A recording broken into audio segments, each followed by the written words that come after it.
If you're just starting out with art, then it's very likely that the materials available to you at the moment is a piece of pencil and a piece of paper.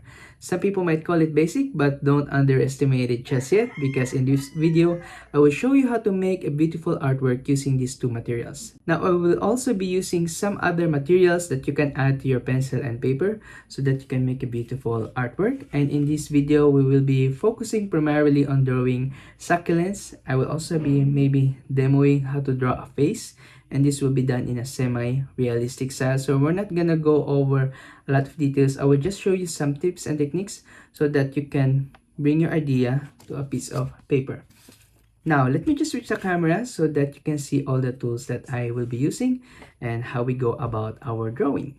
Okay, so for this video, I will be using a mechanical pencil like this one. You can also use any other pencil that you have at your disposal. I also have a bunch of professional artist pencils. These have different softness to them. If you want to do something like professionally, you can go with an HB and a 4B. You can pair it together. But these just indicate the softness of the pencil.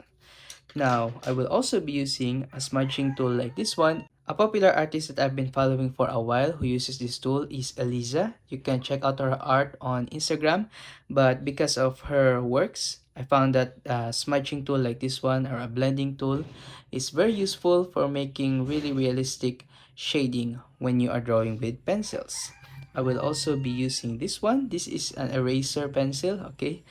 This is a really nice hack I found on a YouTube short or a TikTok that you can use to erase little parts in your drawing so that you can be more specific when erasing, or you can also use a regular eraser just like this one. Now, before we go on to the actual drawing of our succulent, I would just like to show you a principle when it comes to making art, and that is the importance of values. What are values? I will show that to you using this HB pencil. Now, when it comes to light and shadow, we will have a scale of 1 to 10. I will just indicate here a numbering of 1 to 10. We will make these separate boxes for that. This is particularly important if you are going for a realistic art style. To illustrate how the values work, I will be shading this one from darkest to the lightest. So, for example, we will shade this one, the 10, as the darkest. So this is the darkest that we can go. Okay, I'll probably add another layer to that. Okay, and this is the lightest, so I will not be shading that one. And from here to here, we will just make the entire shade. Okay, now pardon my shading ability because this is the first time that I actually made this. I realized it while I was making this. Okay, so this is the first time that I made this, but you get the idea. Okay, so 1 is the lightest and 10 is the darkest that you can go. And because we are using pencils, we cannot go darker than that value, than that 10. But if you are using ink, you can go darker than that. Okay, so this illustrates how light or how dark our drawing can go. Now, a drawing usually will have a highlight. So for the lighter colors, we have a highlight. If it's a darker color in front of a light, then it will have darker highlights. Let's use this sharpener to illustrate our point. Maybe not the best example, but because this one will be facing the light, this will be the highlight part, and this one will be the shaded part. If you have a ball, then you will see these values much more smoothly going from the highlight to the shaded part. Okay, so that is the highlight, usually the brightest part of an object, and this will be the very darkest shadow. Okay, now during a realistic art is learning how to use all the shades in the middle. Okay, and this will be called the midtones. Okay, but it will usually be split in the middle. This will be called the light values, and this will be called the shadow values. Okay, we don't want to mix this in a drawing. So for example, if you are drawing the lighter part of an object, you don't want to use a very dark shadow for that, so that your viewer will not be confused on what it is that they are looking at. So the value is much more important than the color, which is why I figured that it would be better to make our first official artwork here on the channel using graphite pencils because we can understand value more using graphite and without using any of the colors just yet. Okay, so with an understanding of these values, we will be going back to this later as well. We will now be drawing our succulent artwork. You've probably seen the finished artwork in the intro that we made, but my idea is I will be drawing a face in the middle and some succulents on the side. Okay, so I think it would be a nice artwork to make. I'm using watercolor paper that I've split in the middle because I don't want to use the entire paper. Now I will be just showing to you my reference. This is a photo of a woman that I grabbed from Pinterest, and I think that the pose here is really beautiful, and I think that it would suit well with succulents that are growing upwards, okay, with upward facing succulents. Here are the references that I grabbed from Pinterest. Okay, you can see this is the succulent and this is another succulent, a cotyledon, that we will be using. And you can see we can compare it with the values on our chart. And you can see on the shadow part, okay, we can select these parts, indicate that those are shadows. Okay, those parts are shadows. Okay, and on the highlight, okay, we think that this would be the highlighted areas. Okay, so you can see that where the highlight and the shadows, and there's a shadow here, okay, and there's a shadow there. Okay, so that's all the things that we need to understand. And also on this side we have some shadow on the body of our succulent, and we have some shadows here where they overlap. Okay, so those are very important pointers that you want to remember if you are going to be drawing succulents. So this is a shadow right there. Okay, because succulents stack on each other and because they are round plants compared to flowers which are usually flat, succulents have very thick leaves. So understanding the thickness of their leaves is what will make them believable. So, and you can convey that thickness using the values, understanding the difference between where the light is and where the dark is on the plant. Okay, so we will be using these references along with the face, and we will be starting our drawing. Now we will just draw the face first before we go into the succulents. Now we just like to make a very light sketch of that face.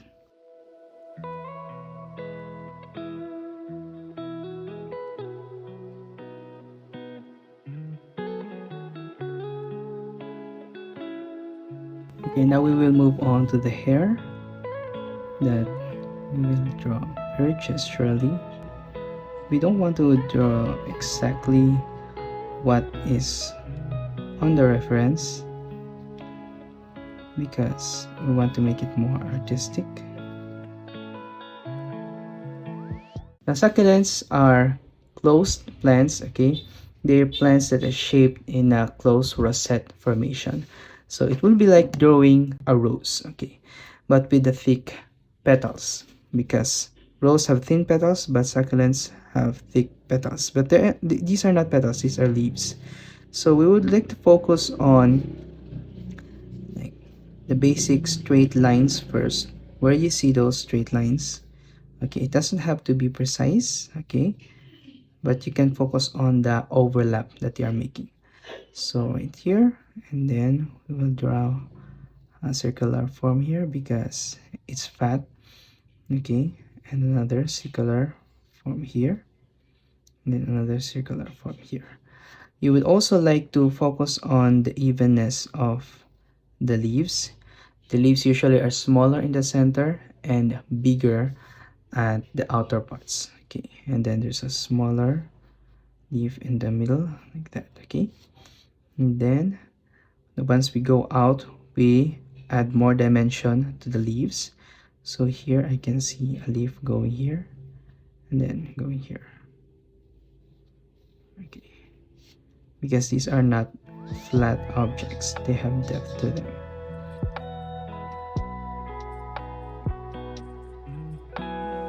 Okay, so now that we've drawn our succulent, I would like to share with you another tip that would be helpful, and that is to draw through your subject. Okay, sometimes you will see lines in the middle of your subject.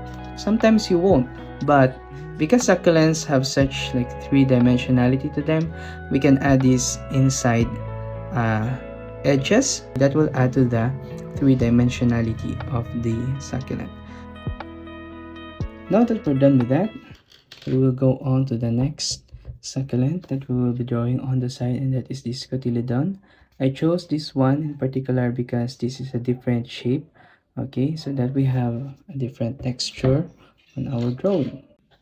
Now we won't be copying the exact succulent, but we will be making something that looks like it, okay. And I want the motion to follow the shape of the head of the lady, and that is to go out like that.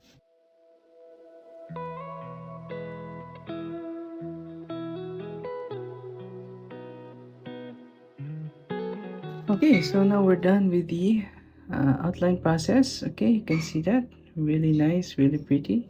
Now we will go on to the easy part. Okay, you might think that this is hard, but this is actually really easy, but this will add the depth that we are talking about. We will now be adding the values into our sketch. So as you can see here on this woman, that the darkest value is under her neck. So we will be using the smudging tool for that. If you don't have this one, you can also use a cotton bud, a Q-tip. Okay, now I will just add some lines at the bottom to indicate shading. Okay, and so that we can have some graphite to smudge with. Okay, okay, and then we'll also indicate it under the nose. And you can see that there are some darker shadows under the eye. Okay, you can also not use a smudging tool like this. You can just add shading basically with your pencil. Okay, and then we will shade the lips. Okay. But this one, I find that it's really nice and it's really convincing. It looks realistic really quickly. Okay,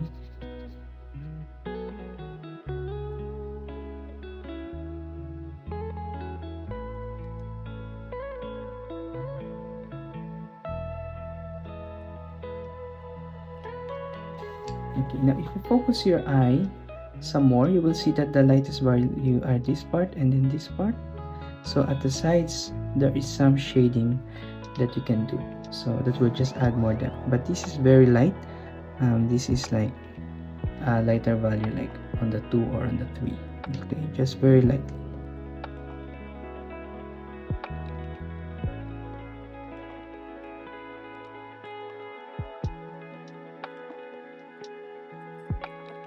Okay, now for the hair, it also has the same highlight and then shadow part, so we will be doing that with a smudge tool.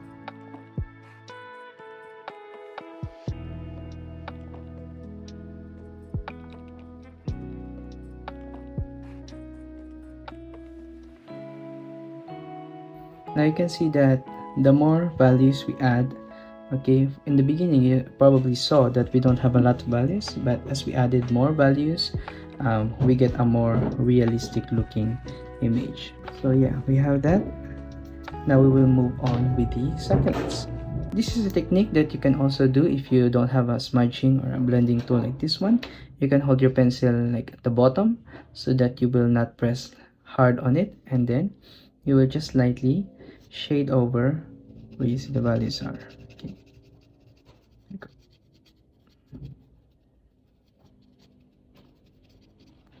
This is so you won't make like really dark lines, but rather smooth shading.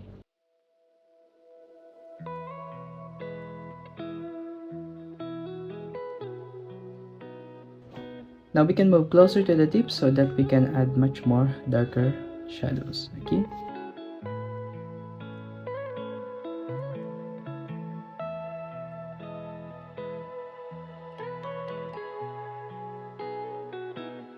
Now we will use the darker pencil, the 4B, to add more depth.